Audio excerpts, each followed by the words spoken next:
Folks, welcome inside the Parisi Palace, high above 3773 East Broadway. This is the Jake Feinberg Show, comedy on Power Talk. Thank you so much for making us part of your day today. And without further ado, last week, a couple weeks ago, actually, I was on the road checking out my dear brothers Mapache at a sweaty COVID-laced bar in Long Beach, and the opening act featured an individual who really knocked my socks off. He was playing with a rhythm section that was based off technology. It was but at the same time, as he was undaunted by my presence and the presence of people that were just in awe, swooning over this individual, delivering really great tunes. In the sonic environment was less than desirable, but I enjoyed his chutzpah, I enjoyed his delivery, and I got the feeling that while it is the forever journey, he is on his way to finding his own individual voice, cutting above the morass of all the other singer-songwriters that exist in the world today. And quite honestly, the amount of material that we are saturated with as people. He's doing this in a very angular way, featuring sort of a fusion of all types of music. At the end of the day, my definition of success is being able to be unique and being yourself and doing something completely different that everybody else that has your profession is trying to do. Mr. Johnny Payne, welcome to the Jake Feinberg Show. Oh, wow. What an introduction. Thank you, Jake. Well, it's an Pleasure honor to be here. No, it's an honor. Hey, is it accurate? How do you feel? Where do you feel you're at in terms of sort of owning your truth on the bandstand? I mean, you're not lying when you say it's a forever journey, somewhere in the middle, I guess, I would like to think. Yeah. Why do you say middle? I mean, where can you talk a little bit about the evolution of Mr. Johnny Payne? Well, I mean, I've been playing music in bands since I was 17 years old, and I'm 37 years old now, so that's 20 years on the bandstand. I feel like Robbie Robertson in The Last Waltz, you know what I mean? No, you're a lot cooler than that guy, though, dude. Oh, yeah, I know it's true. Yeah, but he looked really good in the movie. He was a brilliant. He's a genius, but he's just an asshole. Anyway, oh yeah, but the lighting was great. You know what I mean? It was. No, so I feel like I say somewhere in the middle only because I don't want to say the end is near. You know what I mean? Absolutely. Yeah, I did a kind of a more of an old school kind of skiffle start to my career. Like I always felt I was maybe came up in the wrong time because I had a band when I was a teenager that we wore black suits and ties and did, garage rock and roll and Louie, and we knew like a hundred old rock and roll and blues and all that kind of stuff, and we'd just play bars and wherever they'd have us because we were underage and that kind of thing. And then from there I started my own band, and well, actually I was a drummer in another band for a while, and then I started my own band called the Shilohs. That was kind of my main thing throughout my 20s, and I was the principal songwriter, and well, there were two of us, but I would guess you'd call it the sort of front man if there was one. And we toured all around, and we're very lucky to have a little bit of a good time in this difficult world to make it in of music, and that's how I met a lot of the people that I know today. And we broke up about 5 years ago, and then I started making solo records and getting more into production and that kind of stuff, and that sort of brings me here, I guess. So somewhere in the middle. Well, I mean, you're not even close to the end, and I just wonder about, in your mind, like, how did you? Speaking of the band again. The idea of stage fright. I say that because, like, I was like right next to you. There was no stage at the Vine bar that you played at, but you know, it's just like I mean, we're all self-conscious in our own way, but I Sure. wanted you to talk a little bit about maybe a time when you did fall on your face on the bandstand, but ultimately it was a proving ground where you overcame that.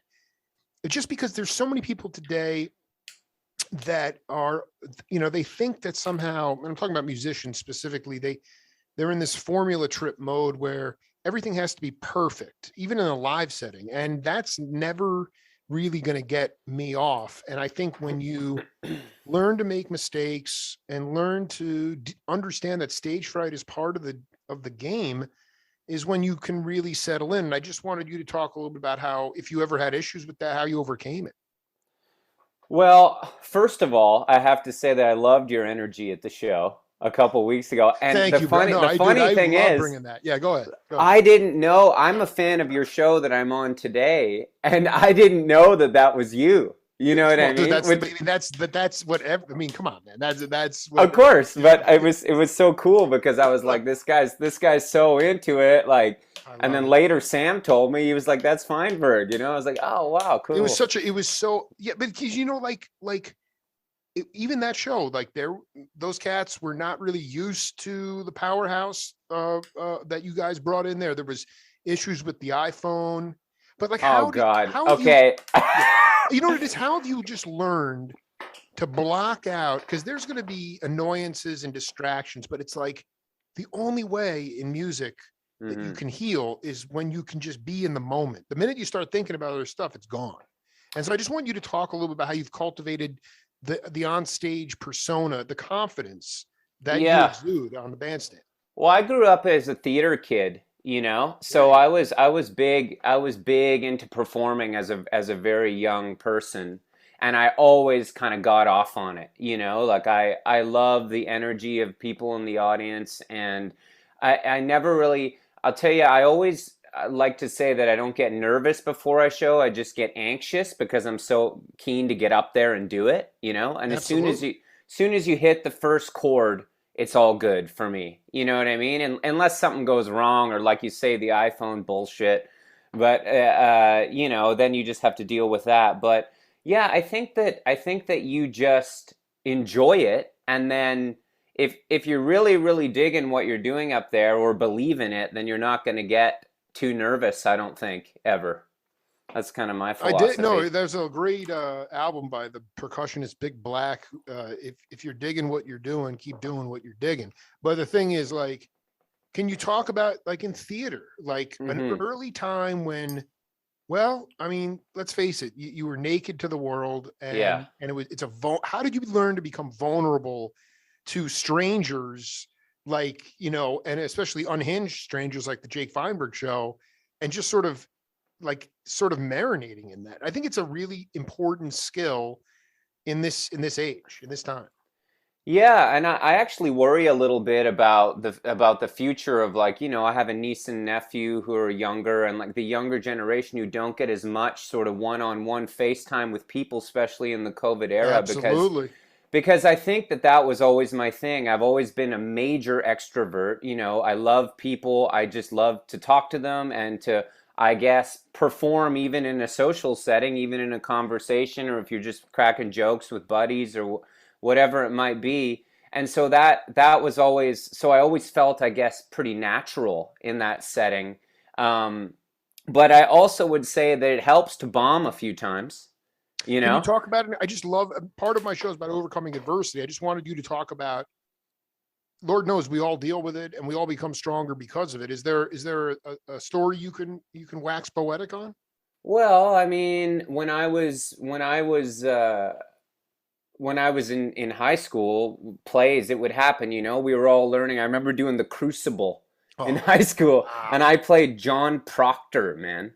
It Ew. was like massive monologues of lines and this dense thing. And I remember, like, only half of us kind of did the work to learn the play, and it's so dramatic. There's not a there's not a joke in that whole thing. You know what I mean? Like, and we went up, and because half the people didn't learn their lines and all that, it was just a disaster. And we used to do our plays in high school at in front of quite a few people. We had quite a reputable drama program, so it was a big crowd.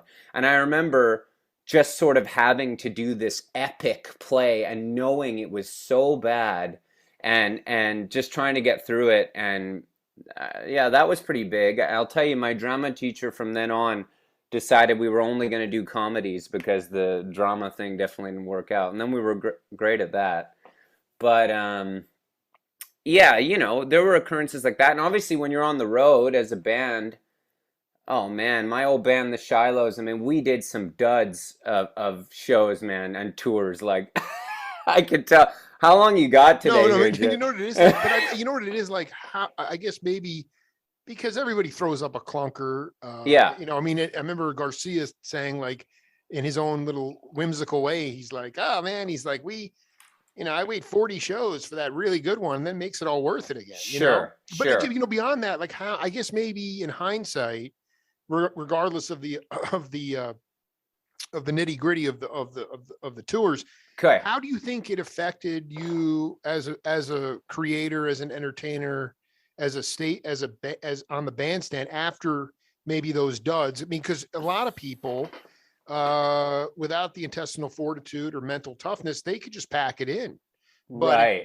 like, how do you think it affected you? How do you think it developed your if you think you got stronger because of some of these Shiloh tours? Yeah, I think I just kind of doubled down when that happened, on the music. I did. Like, that's what has to happen. You're kind of like, you're overthinking it and you're out there and you're like, oh, what if people don't like us, or I want to be famous, or any of those hang-ups. And then when that's not really happening, Right. you're like, well, maybe I should just really get into the music, and then not. So I leaned heavily on my friends who were musicians, and in times like that, when you had to bounce back from a bad show, we just turn inward.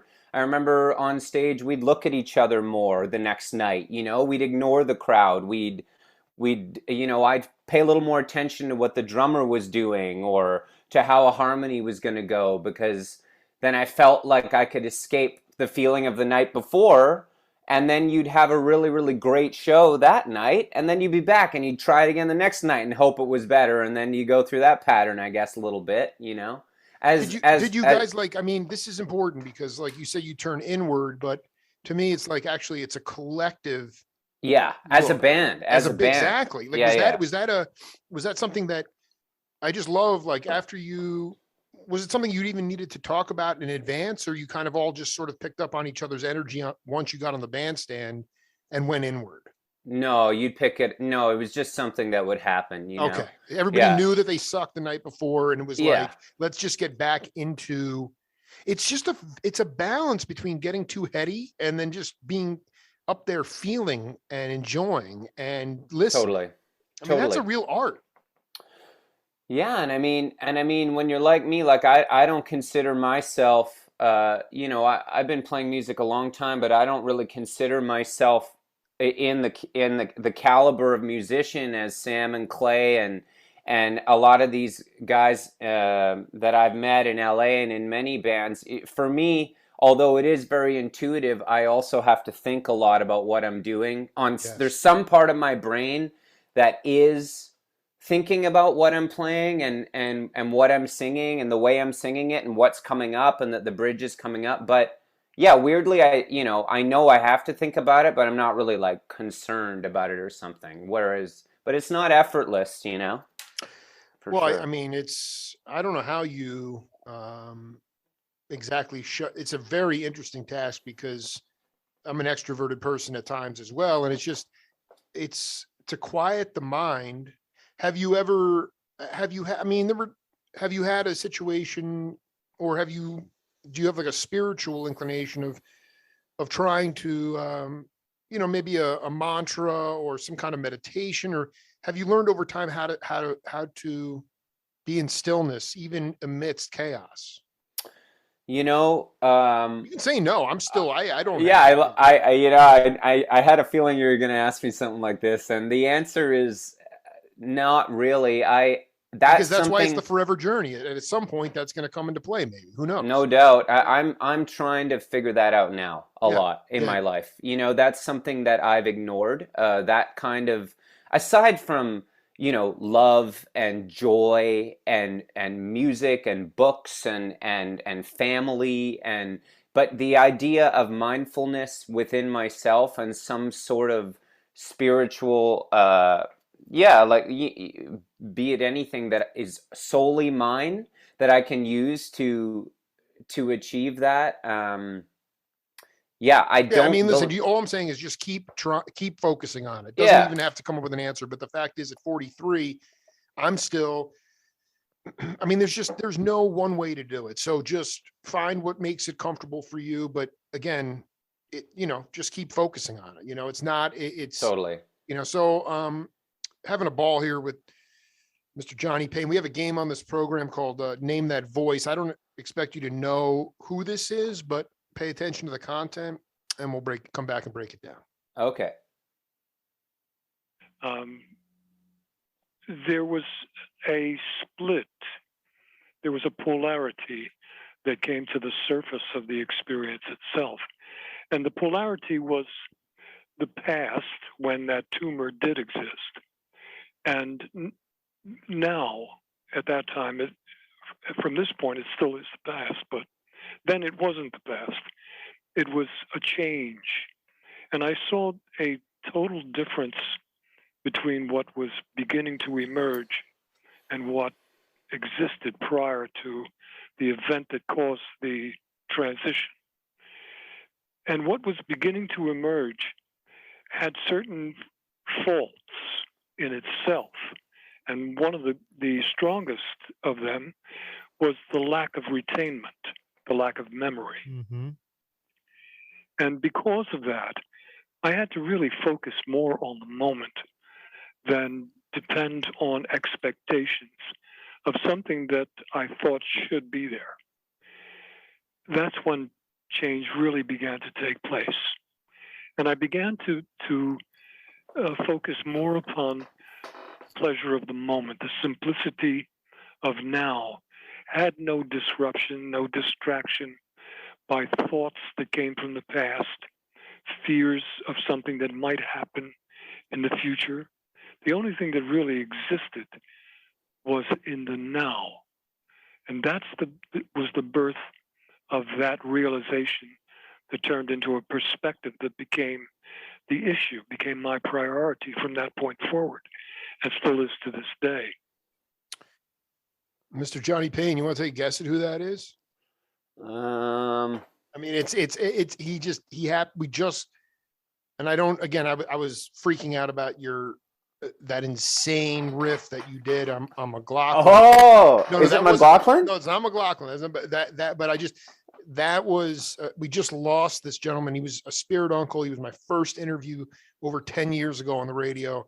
And that was Pat Martino. Do you know Pat? Oh, I don't think that I do. No. So basically, now you'll be hip to him, and you're gonna freak out because he's right in your bag. But the guy so he was probably, along with McLaughlin and Larry Coryell, and I don't want to Kenny Burrell. Mm-hmm. He was arguably one of the top guitarists in the world, and he was in the 70s making all these amazing albums and touring prolifically. He was on Prestige and then Warner Brothers, but he was having these like debilitating headaches. And everywhere he went back then, God, psychotherapy has evolved quite a bit, but I mean, they just assumed he was depressed. Right. And so he was in locked wards. They were giving him electric shock therapy. I mean, this is pretty insane. And he was still producing and playing at a prodigious clip. And then he moved to California. Maybe the sunshine would do better. But at some point he went to the doctor in 1980, and there's a great documentary about this, by the way. He goes to the doctor, and the doctor says, we need to operate immediately. If we don't operate in the next 2 hours, your brain is going to explode, because he had a tumor the size of a pear behind his right ear. Oh my God. And so he didn't freak out. He left the hospital, flew back to Philly, where he's from. And went in and had surgery. When he opened his eyes, he saw these people staring at him, and he didn't know who they were, and it was his parents. And so he had, the New York Times said because we lost him 2 weeks ago, they said he had amnesia, and that might be the right word, because all the guitars on the walls and all the awards and none of it meant anything. He lost all memory. And like, he knew Joe Pesci back when Joe was a doo-wop singer in Jersey. Joe would drive over the bridge and come see him at Small's Paradise in Harlem when Pat was a young playing soul jazz with Willis Jackson. All this stuff was gone. And Wow. and it took him a long time. It's 7 years. There's a great record from '87 where he got The Return, where he came back, and then literally was playing at the most prodigious level up through maybe 4 years ago. And then before the pandemic, he got really sick and never saw the bandstand again. And I hadn't talked to him in a long time. He needed a double lung transplant last couple of years, and he was very frail, and they didn't think he was going to come through the surgery. I'm giving you the long version here, but the point is, it's interesting. First of all, the documentary on him is insane. Pesci and him because then when, he would have these flashes. I probably did 8 interviews with him, and there were times where I'd bring up albums or experiences, and he would flash. Like, all of a sudden, when I would remind him, he would flash back to that time. And all of a sudden it was like this little, like, almost like void that would be filled back in. He would sort of remember, but, he talked in that clip about, just sort of at that point when he could no longer rely on what he thought he should have, which is memory. He said the only thing that mattered was being in the present and in the now. And I know we've kind of been touching on a little bit, but do you feel that do you consider the path that you're on to be a sacred path? And do you think that do you think you ever took it for granted before this insane plague that has just brought the world to its knees? If so, have you brought stuff back to the bandstand, an appreciation, a gratitude?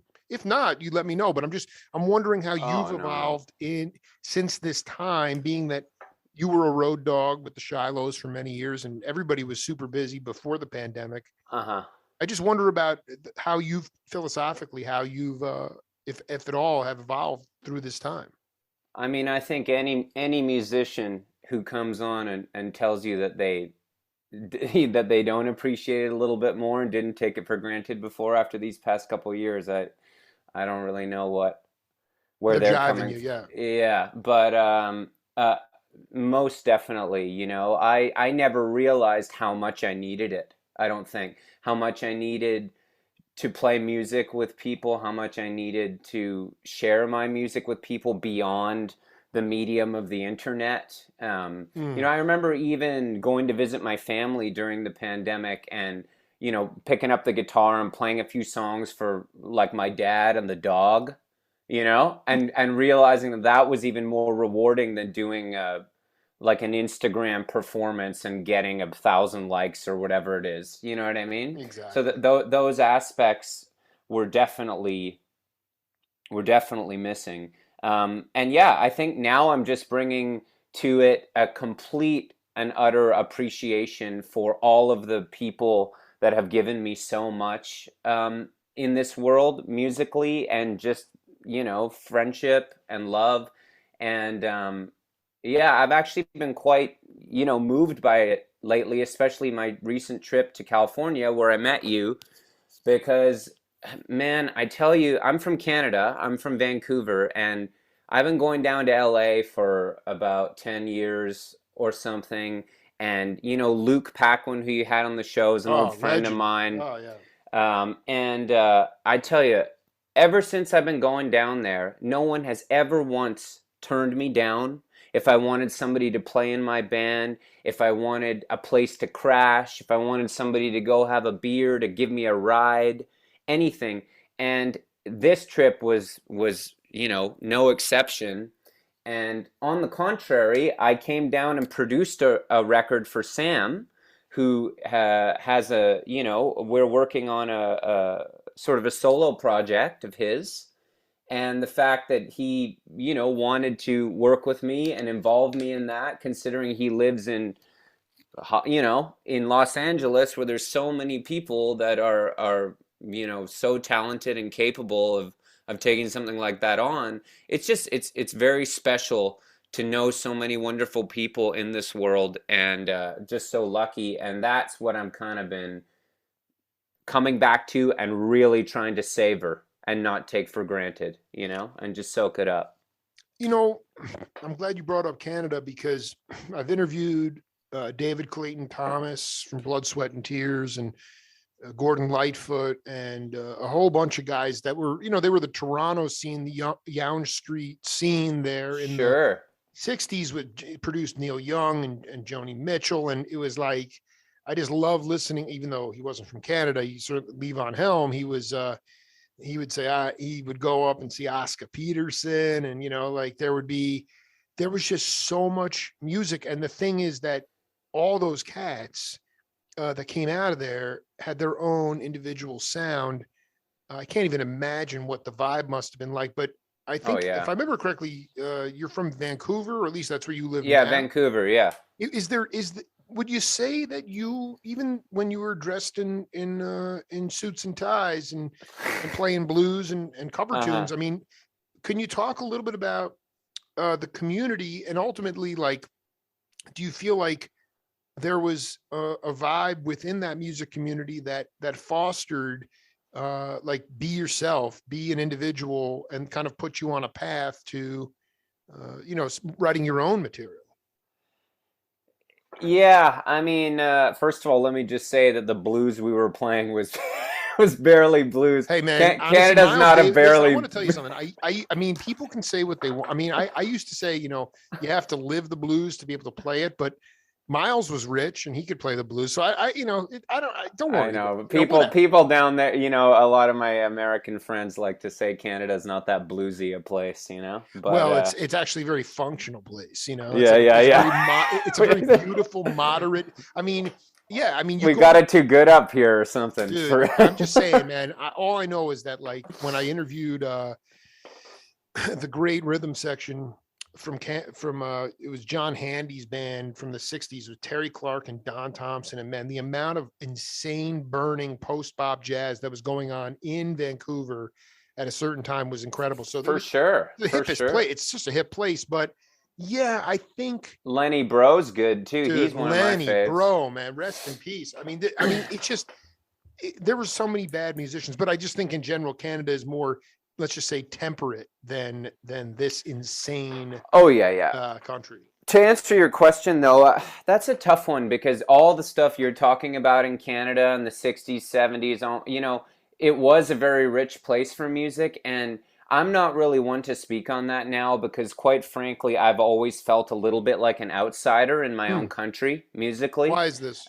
I don't know. I think because it's not it as much as it is a massive country, there's not a ton of people, like, especially in Vancouver. You know, you think about it, if there's 10 million in LA, there's 1 million in Vancouver. And even in LA, the scene I find to be quite small amongst people who are singer-songwriters, you know, dare I say, you know, slightly retro in their musicianship, in their approaches to recording and production and these kinds of things.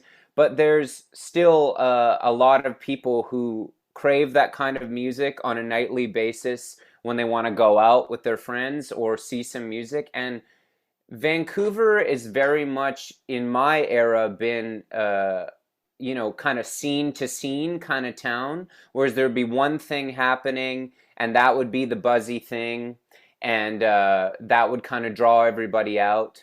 And so I quite a, you know, the Shilohs, we always felt like outsiders because we were playing music that sounded like the Flying Burrito Brothers and Big Star and a lot of these types of bands. And our city, but it wasn't the buzzy thing, is what you're saying. It wasn't the. It was a bit early. Weirdly, like, I think that stuff is kind of weirdly hip now, a bit. Totally. But you were ahead of the curve, yeah.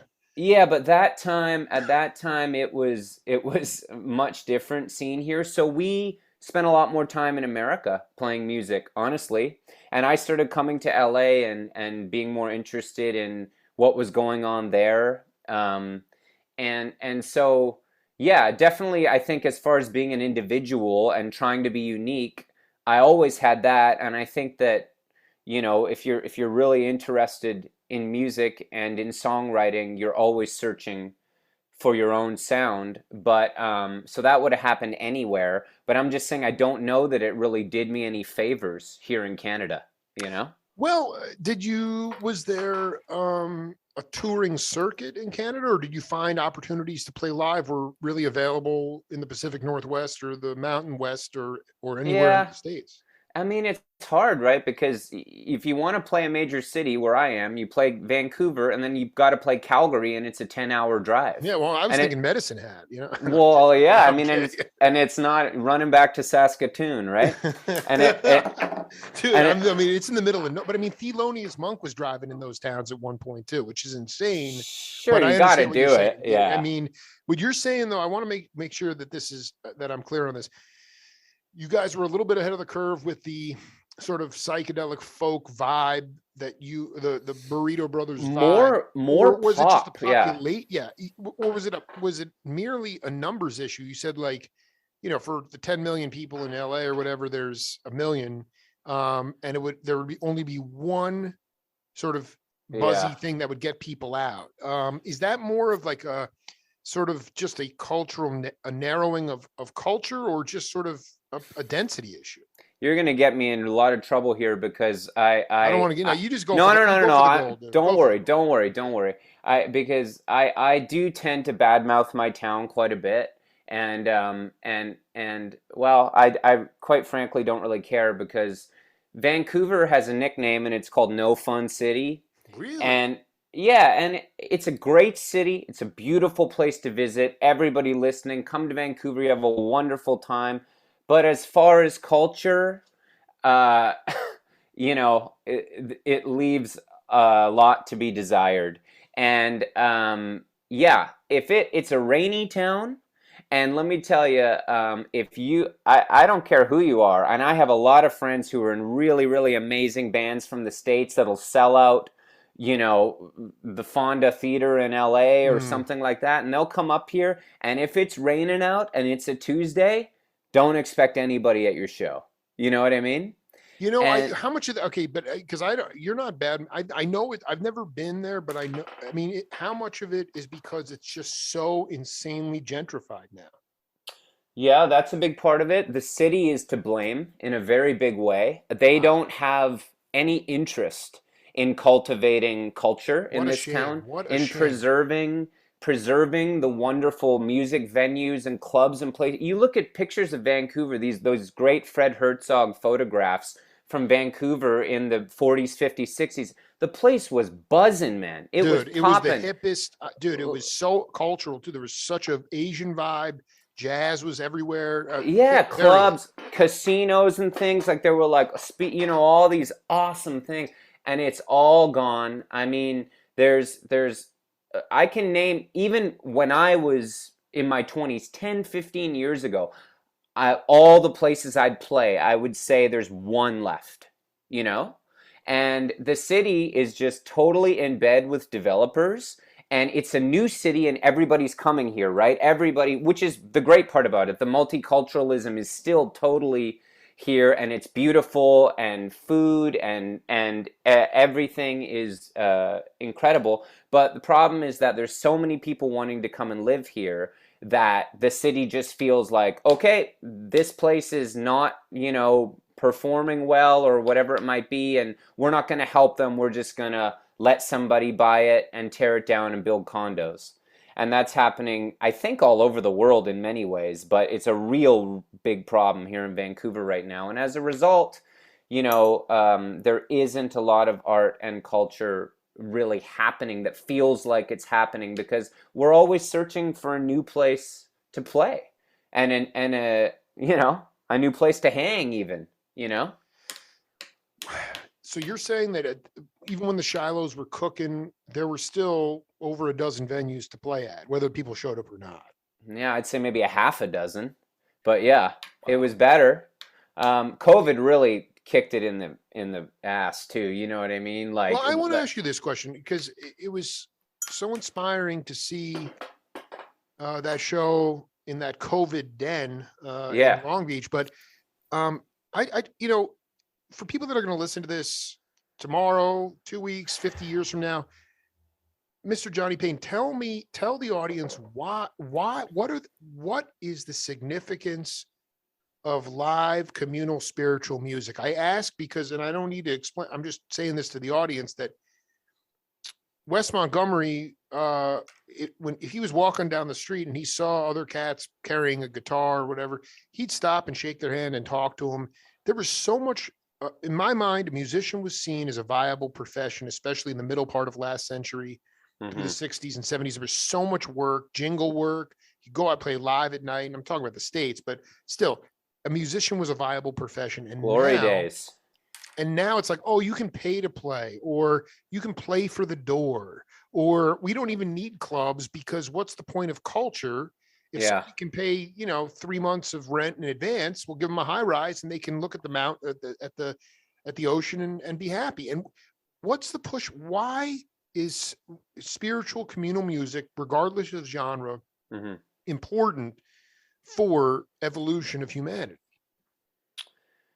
I just think that music is that people, it's very sad to me. Although, everything I'm saying about Vancouver and about this too, let's get it straight. I'm old, you know what I mean? There may be things happening that I'm not privy to, but from my perspective, it's sad because I feel like people don't know how important music is in their life. You're not that old, dude. You're not that old. Well, when I talk about like places to play in the city and stuff like that, like there could be a bunch of underground things here, but they would all be underground. Let me tell you that. Anyway, but I just think that music is the universal language. It more so. I just think it's such an important art form that everybody can. Everybody has some piece of music or some memory associated with it that is special to them. And I feel like the way that the world now interacts with music, a lot of people anyway, is in a very vapid way where they use it as a tool. Absolutely. when they're on the bus, when they're to fill time, to if they need something to drink to, something to dance to, which it's always has served that purpose as well. But I feel like people are forgetting about just the pure joy of listening to it and the therapeutic value that it can have to just, spend some time with music, to sit down with an album and kind of explore it, Well, and I also think that from the live context, it's like, you said that I was so into the music, but it's like, I'm just like, why not take that sort of football mentality, or in your case, hockey mentality, and bring that urgency to the bandstands? Because the musicians, the thing I love about this enclave that I've connected with in SoCal is just when, they love music so much, but when you bring a sense of urgency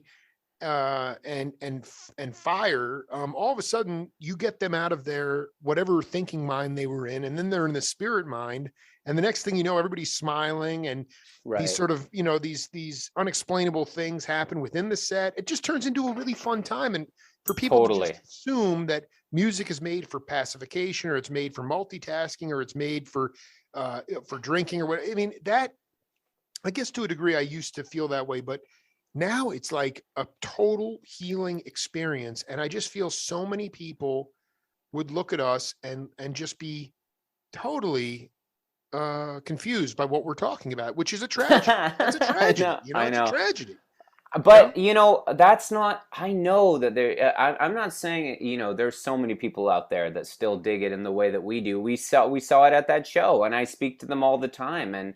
But yeah, I just mean there's sort of on a global level, Totally. it does feel like it's changed the way that the importance of it, the importance of the, to our society. I feel like music doesn't have the cultural, imprint that it once did, perhaps, is what No, I mean. no, because I mean I've interviewed all the guys from the section. The was Russ Kunkel, Lee Sklar, Danny Korchmar, and they made all the Carole King records and the Jackson Brown, and I mean thousands of studio albums. Totally. I mean, and Korchmar grew up in New York. He played with the Fugs for a while, and then but he just said music does not dictate our culture anymore. And I feel like at one time it did, and it made us a much healthier society. And I guess it's my hope that cats like yourself, and these, that you don't think sometimes that you're making as big an impact as you are,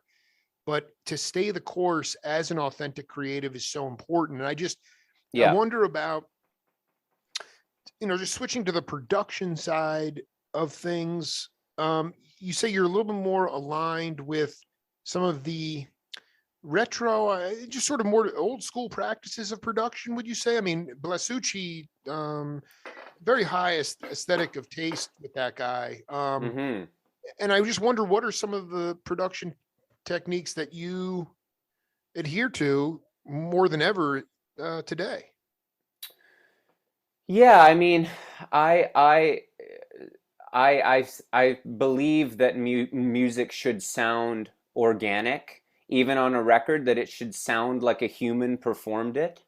I think that I really strive for that in the studio, but I also I try to walk a line as a producer of making things sound really good and really bopping and fun to listen to, but also fun in the way that you hear little things and you think to yourself, wow, that's somebody playing that. You know what I mean? Mm. My big problem with modern production is that everything is gridded and tuned, and the Ah, soul is completely sucked out of it you're nailing it. Yeah. before it's even gone to mastering. You know what I mean? And I've worked with people that will remain nameless that try to do that stuff, and it just fucking boggles my mind, man. And it Like goes back, and I just want to say it goes back to this idea of, why are cats listening to that, not detecting that? More people, I don't understand why more cats don't hear how sterile that sounds. That's what's concerning to Well, me. I think they don't like you say, like the average person who has a busy life, and there's a lot of people that don't have time to think about these things because they have a lot going on in their lives, and they drive around in their car and they're fed this music on the majority of stations, pop stations, and they just, like it's always happened, they follow the trend of what's popular, Mm. and they believe that this is what's happening in music now, which it is to a degree. But my issue's not with that. That's cool. It's with the lack of, diversity, for lack of a better word, in sound, from record to record. That you could flip through That's a this. very interesting point, because all I listen to is records, and I will say, subtly, they all sound different. Yeah, It's of amazing. course. Even, I Yeah. mean, look at, like, I was watched that documentary about 1971 the other day, Oh, I got to wait. You got to hit me to that, dude. That's my favorite year in music, dude. Yeah, and it's just insane. Like month to month, it's like, what's going on? Exile on Main Street. You know what I mean? Like one thing after, I'm drawing a blank now because like every record came out in 71, but it's just week to week. It was something that sounded totally different, where there was experimentation going on in the studio, where there was a new idea lyrically that no one, and people will kind of, say, oh, there's no ideas left in music if you play stringed instruments and blah blah blah.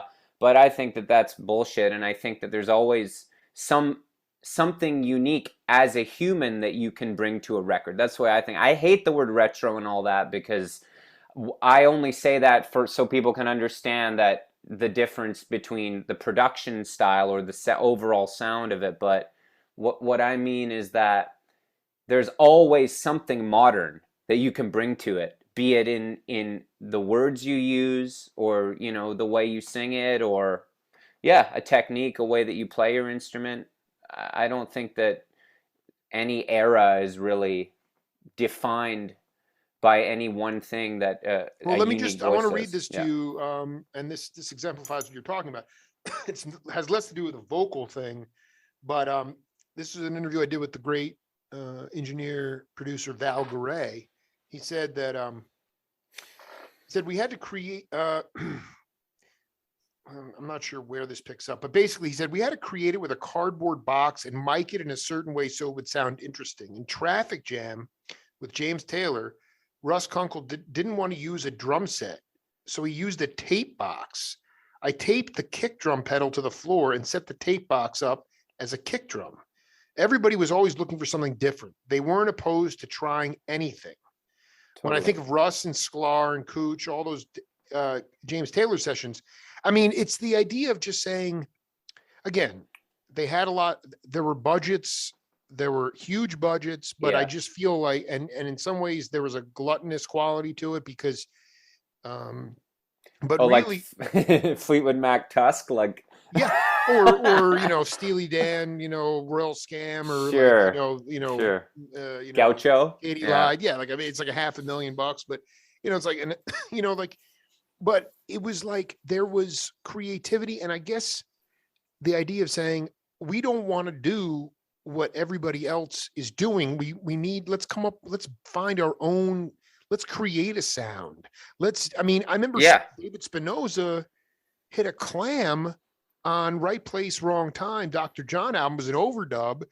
And he's like, let me do it again. And Arif Mardin and Dr. John were like, no, that's it. That's perfect. We're done. Next thing you know, he's in the car with like 12 guitars over his shoulders going to studio sessions, and the taxi cab driver's like, oh, this is my new favorite tune. And he turns it on and he's got to listen to he's like, oh, that's me on guitar. And the taxi driver's like, you're full of shit. But the point is that there's a mistake in that solo.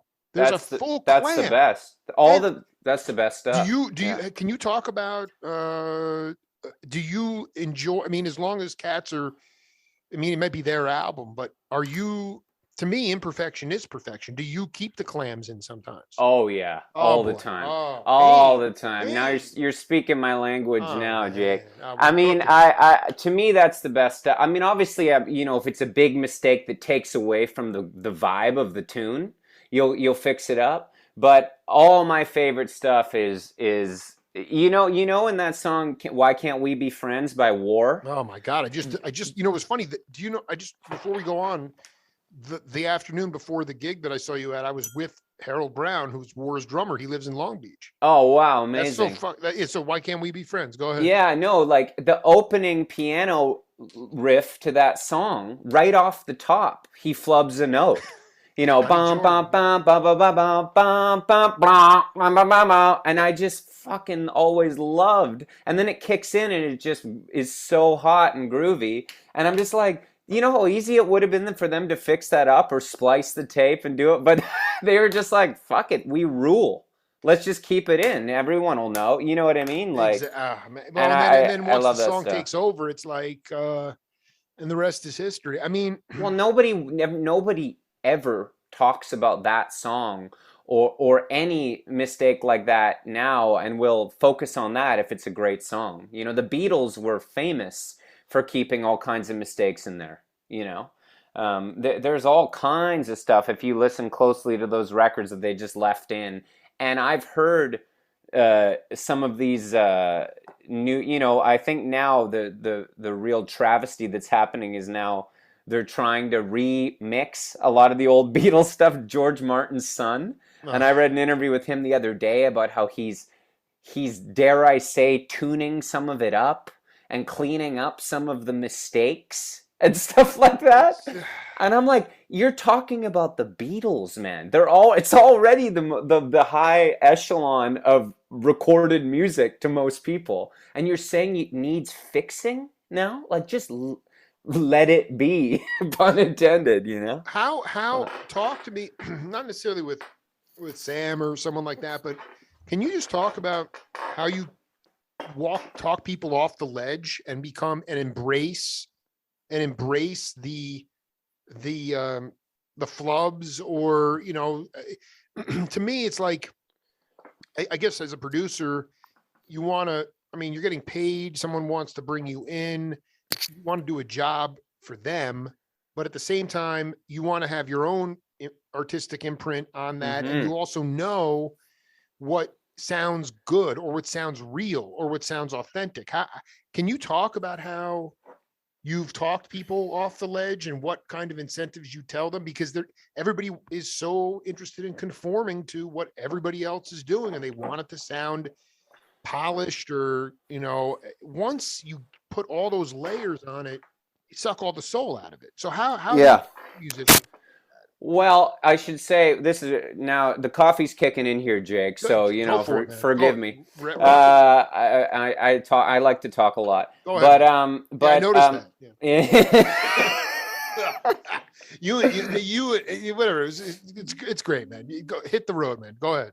Okay. No. I'll just say that in the case of Sam, he likes flubs and things like that even more than I do. So that was no trouble at all. Yeah. He as a producer, your job is always different, I find, depending on who the artist is that you're working with.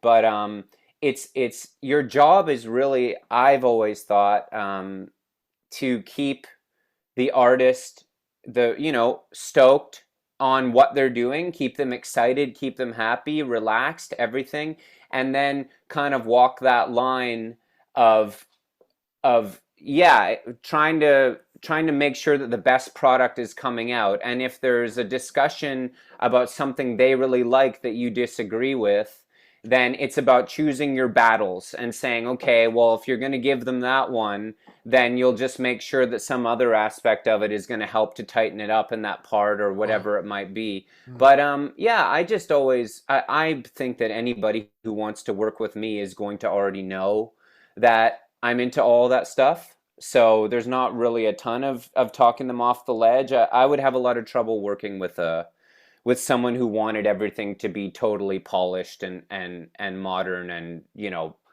void of soul and human energy. They kind of know what they're getting signing up for with Johnny Payne. No, but the thing is that, what about your concept? I mean, I am a huge fan of Leakage. We let in with a Donald Byrd. This was the sickest. This is from '73, which is, I think, my favorite year. A tune called the Little Rosty, and he brought in Ed Green and Wilton Felder, who was Barry White's rhythm section. And basically they started the recording.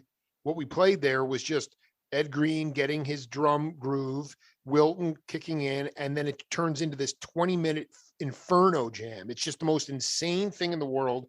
But it's like, there's so much space. There's so much air. There's probably maybe 3 mics on the drum kit.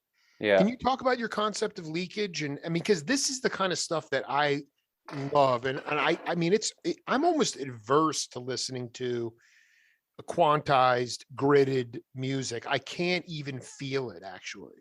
Yeah, me neither. I love bleed in recording, and leakage, sound leakage and all that. I think that most of my favorite records had a ton of it. Anything that's old jazz, obviously, and Frank Sinatra orchestral recordings, obviously early rock and roll. Like, I think about a record like Please Please Me by the Beatles. Beatles are on everyone's mind these days with this Get Back documentary, but I didn't even, I'm so like, I mean, I know how they were so influential, but I mean, they're not my go-to, but I didn't even know there was a doc coming out. Go ahead. Yeah, no. Just that record was made in, one room in Abbey Road in 2 4-hour sessions with them all just standing around playing it with the amps all little bit of baffling or whatever. And just, it sounds great. And, obviously, if you're making a record like Steely Dan Gaucho, like you talked about, the separation is more important for that because they're sort of shooting for that really clean fidelity. But personally, I think interesting things and unique things happened in sound when instruments bleed into each other, for sure. I mean, you're completely, the bleed is essential for me. I also think about the musicians that the Dan used to bring in, and they're all guys I've interviewed, like Dean Parks and Chuck Rainey. And I mean, all those guys were like ridiculous live jazz musicians and could make things. I mean, there was nothing sterile about it, regardless of the separation. What Right. about, I just interviewed the engineer from all the early Creedence records, Russ Gary, and he, do you try to get everybody in the same room at the same time? Like Cal Jader came in to Wally Hyder's when it first opened in San Francisco, and like, it was like vibes, drums, electric bass, timbales, keyboards. There's a lot of people, and they all just sort of got in this sort of circle and knocked it out. I mean, how much do you predicate your sessions on limited baffles and just having everybody in the room hitting at the same time? Is that something that you are adamant about if people are coming to Johnny Payne for production? Well, it really depends on the quality of the musicianship.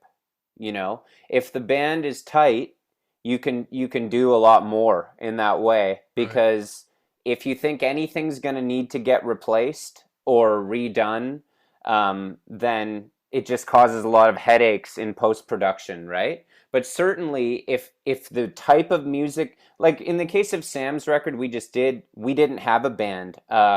It was mostly him playing stuff, me a little bit, and then a rotating cast of musicians coming in to overdub things, because that was the only way we could work it out with the time we had and Sure. everything.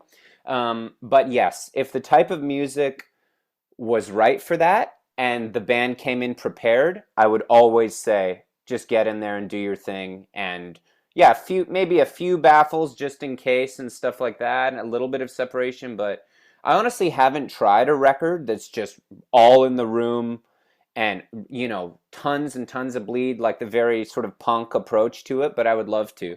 I think that's got to be on the bucket list for Johnny. Maybe I'll do a record or something, just riffing poetry or something, and we can get everybody in the same room just jamming out. That'd be the way to do it, because then isn't even a plan, so there can't be any mistakes. I mean, how much? So that when I saw you play, a lot of dexterity on the guitar. Is there? And I'm being very serious. I'm going to have to track down I wish I was recording that one vamp that you were doing. It was so insane. But can you trace the lineage of your guitar playing? I mean, to me, I really do come from the Duke Ellington school that it's all music. I don't, to me, it's important to, sort of taste all the flavors. But for you, were you an autodidact? Did you have any training in the academy? Are you a complete street scholar? And ultimately, like, where everybody begs, borrows, and steals. So what is the lineage of Johnny Payne's, especially the instrumental improvisation? Yeah, all by ear. I learned, Wow. like so many. Not as many. And the problem with a lot of younger cats today, they're learning to read before they learn to hear the music, so their ears are locked. But Right. Yeah. No, I've always had good ears, I think. Better ears than fingers for sure. And I sort of trust them, and so that's been my when I'm playing a solo or playing guitar, I always more just think, okay, where do I know that it's going to sound good? And then when it sounds good, I just keep working around there, and yeah, rather than any sort of rudimentary going from scale to scale or thing like that, for sure. But I would say Neil Young was my top guy growing up, inspiration as far as lead guitar, without a doubt. Interesting. Tell me. I mean, was he sort of like not that many bars, but sort of said what he needed to say in a very beautiful, sort of concise way? Can you talk about what you got off on about him? Yeah, that's what I like about it, is that it's succinct, and obviously his tone on the electric guitar is second to none. You always know, I thought that was kind of his secret weapon with everything. You always know when Neil's playing acoustic guitar, electric guitar, harmonica. He's got a very signature sound that he honed that went beyond the way he played. But then on top of that, when he rips a solo, I don't know what it is. It could be a combination of 6 or 7 notes, but he could go for 10 minutes and make that interesting, you know? And I just always thought that was an amazing skill to have. He's all vibe. He's all energy and soul. There's no thinking at all. I You know? love it, dude. Yeah. I mean, Yeah. how much of that? It's funny because I was just interviewing this incredible vibes player, old school cat, David Friedman, and he Yeah. wound up by chance working very closely with Tim Buckley for quite a while, a couple of years, and he said he made those albums like Happy Sad. There's no trap drummer on it. It's just like vibes and congas, and he said that live, he's like, it was like being in the best jazz band in the world but there was no set. There were no orders of solos. And then, like Buckley would turn around and say, don't play the same shit you played last night. I mean, and yet you would never think about comparing Tim Buckley to Miles Davis, but I know Friedman he's got the gravitas to do it. How far, like for you, I mean, you still were playing tunes that night at Vine. How much are you about in live performance with a band? Mm-hmm. No set, no, like, I mean, to me, like there's just something, that's the other part of, we talk about jazz, which is a whole concept, and we'll have to save that for part 2, but because that word in and of itself is deceptive, but it's the idea of like, you play the head of the tune and then all of a sudden, tenor player takes a solo, piano. I mean, it's very standard. And I just wonder, like, how far away from that standardization of music would you like to get in your, in theory, when you have a working band? Maybe not so much playing solo, but yeah, it's harder with the backing tracks and stuff, which was a new thing for me. It's pretty much impossible, right? right. But with a band, Why not get Diddalo and the bass player in there? We got to get you hooked up with the rhythm section there. Well, I did. I played another show in Vancouver and had a 7-piece band, in LA, before the week before with Diddalo, and Sam played keys. Wait. Where's I need content. Is there content out there? Is there visual audio content? Yeah, there's some videos and stuff like that. God, yeah. See, that's the kind of that I want to be in Payne after that. Yeah, that's what I much prefer that, but there was more the convenience. Mapache was doing 2 sets, and I didn't want to.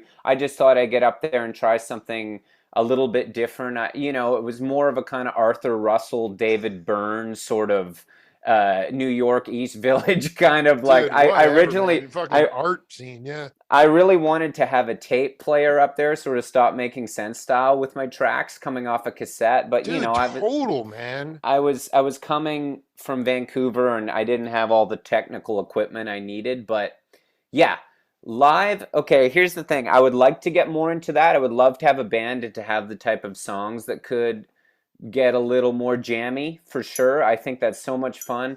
But I very much, as a songwriter, have always been into a structured song, and that I definitely have tunes that we can jam out on. But I tend to always go back to the sort of crafted song. And I don't even think it has to be some kind of tune that lends itself to some sort of long jam. I'm just saying, like, no structure within the time that you have on the bandstand. If somebody gets a solo, great. If they don't, great. You're calling off tunes. To me, it just keeps people, and I realize you need to surround yourself with people that you trust and have trust in you, and vice versa. It's not so easy, but it's like this. There's nothing worse for me than going to see some kind of formula trip. Oh yeah. I just want to see cats, even if they're not the greatest I just going for it. I want to see people going for it. I mean, that's when the magic occurs. And that to me can be worked within a 3 or 4 minute song. I mean, it could totally, and so that to me, I just want to be also, we're going to have to do set 2 as soon as possible, but I just wanted to, sure. I wanted to ask you, are you coming back for the next run of Mapache shows? No, I won't be there. I'm back in Canada now, but there's still being discussed, and nothing is certain, but there's a chance that I will be going out on the road with them next year for a few shows. That That well, I mean, no, because the first place that I'm demanding them. We get shafted in Tucson all the time. Cats just they go I-10 right from Phoenix straight, and this is about taking I-8 down to the old Pueblo. We need to get you down here. Would you? Do you really like doing backing tracks, or is that just out of necessity, or do you that think was the first time I'd ever done it. I mean, really? yeah, that was the first time I'd ever tried it. Unbelievable. You know what? I'll tell you. You know what? For the first time, it was pretty damn good. Yeah, I thought it was. People seem to dig it, but No, they did dig. Yeah. yeah, I mean, it's just hard. I can't bring a band, like a big band down every time I come from Canada, and when I'm down there, yeah, I did get a band for the one show, but I like to mix it up. I guess that's what I would say the most. And so, yeah, next year, I don't know what the future holds as far as what my live setup will be, but I definitely was inspired by a lot of different things down there on this recent trip, and I have to figure that out over the holidays, One of the L's of my show is leadership, and I wanted you to talk a little bit about just I started my show 10 years ago. I was I had my finger on the pulse of you can say that the world is on fire and insane right now, but our country as well. You could see there was a mania, sort of an insanity engulfing the country. Mm-hmm. And what it comes down to is just a lack of leadership, moral and ethical leadership, and just sort of doing what is right for the good of the whole. And I just wonder, in your mind, what you believe are, the strongest qualities of leadership that you found to be successful on the bandstand. Whew, that's a good one, Jake. That's You know a what it tough is? one. And I threw the curveball. No, the thing is that because Train, when he first joined Miles, would go up to Miles and say, "What do you want me to play? What do you want me to play?" And Miles kept turning his back on him. and then over time, Train's like, "Oh, he just wants me to play what I feel. That's why he hired me." It was sort of like Totally. it was nonverbal. But we live in this very sensitive time, and I just wonder what you found to be the strongest qualities of leadership for you. For me, I think my philosophy has always been the same, which is I just always want to love the people that I'm up there playing with unconditionally, and be super kind to them, musically, on and off the stage. And I feel like if you build that relationship and that trust, that people will want to play with you, and they'll play for you too. You know what I mean? Mm-hmm. And yeah, that's just the philosophy that I've always had, is just to lead. If I even consider myself a leader, I don't really. I like to think of anytime you're on stage with anybody, that everybody's role is equal, but I lead through energy when I'm performing. Definitely in a band, I think that's infectious. I think if you are the type of person who's singing the song that you wrote and you don't seem really excited about it, and you're not moving around with it, in my case anyway, the other people aren't going to get as excited, especially if they don't play with you a lot. So I try to lead through enthusiasm a lot. I love it. Oh, dude, join the club, man. Honestly, spirit is so underrated, and and you bring that to the table.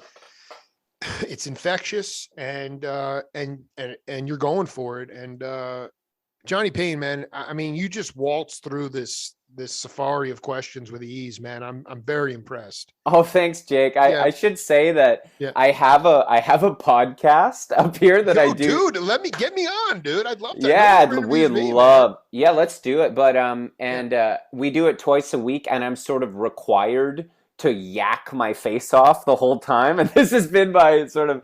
So that's that. I think. You know what though? I think to me, my only advice is to you, as you move forward with the podcast. That's exhausting, man. I mean, if I sat behind the microphone and didn't like joust or have these things take on a life of their own. Every interview like every song. You never play the same song the same way once. It's just like an interview. Oh yeah. You got to find a way to take that's just too much. Well, no, I should explain. Like, it's sort of the other gentleman that I do it with. We sort of both talk and joust the entire time. It's kind of the vibe of the show. What's the name of the show? What's the name of the podcast? Train and Miles kind of call and response. I love like it. speed freaked out, go and call and response. That's kind of like our show. You know what I mean? Dude, anytime you want to interview Jake Feinberg, you let me know. I'd be honored, man. Oh, we will. Yeah, it's called Impossible Way of Life, and we just sort of talk about old records and music and. I love it. Yeah. No, it's great.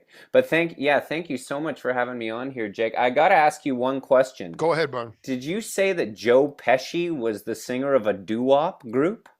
I knew that. I was trying to give the Cliff Notes version.